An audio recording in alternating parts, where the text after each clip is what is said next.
최상목 대통령 권한대행 부총리 겸 기획재정부 장관이 31일 김건희 여사 내란 특별검사법 등 이른바 쌍특검법에 대한 거부권을 행사했다. 동시에 국회 목 헌법재판관 후보자 3명 중 여야 추천 각각 1명씩 조한창, 정계선 후보를 즉각 임명하기로 했다. 다만 마은혁 후보자의 임명은 여야 합의가 확인되는 대로 임명하겠다며 보류했다.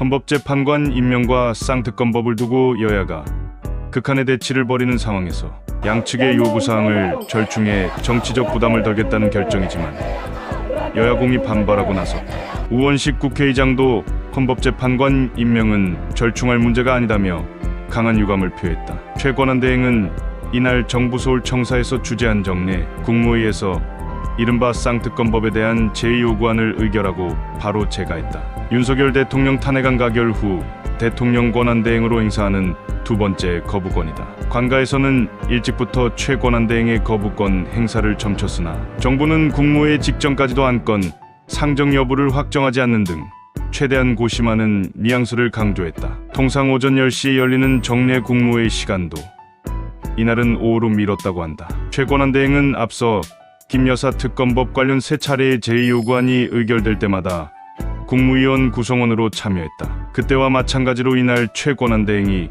강조한 문제점은 위헌성이었다. 최 권한대행은 김 여사 특검법에 대해 이미 정부가 헌법상 권력분립 원칙을 위반하고 특검의 보충성의 원칙에 어긋난다는 등의 이유로 제1을 요구해 폐기됐으나 위헌성이 해소되지 않은 채 다시 정부로 이송됐다고 지적했다. 내란 특검법에 대해서도 특검 후보 추천권을 야당에만 부여해 권력분립 원칙에 위반된다며 압수수색 보호 장치도 배제해 국방, 외교 등의 위험을 초래할 수 있다고 비판했다. 일단 거부권으로 돌려보냈지만 쌍특검법을 놓고 여야가 협상에 나설 수 있다는 관측이 제기된다. 최 권한대행은 이날 국무회의에서 헌법재판관 임명도 전격 발표했다. 당초 최 권한대행이 당면 과제인 제주항공 참사 수습을 매듭지은 뒤 충분한 시간을 갖고 헌법재판관 문제를 고심할 것이라는 예측이 우세했다. 그러나 헌법재판관 2명을 단숨에 임명해버렸다. 최 권한대행은 지난 27일 대통령 권한대행을 승계한 뒤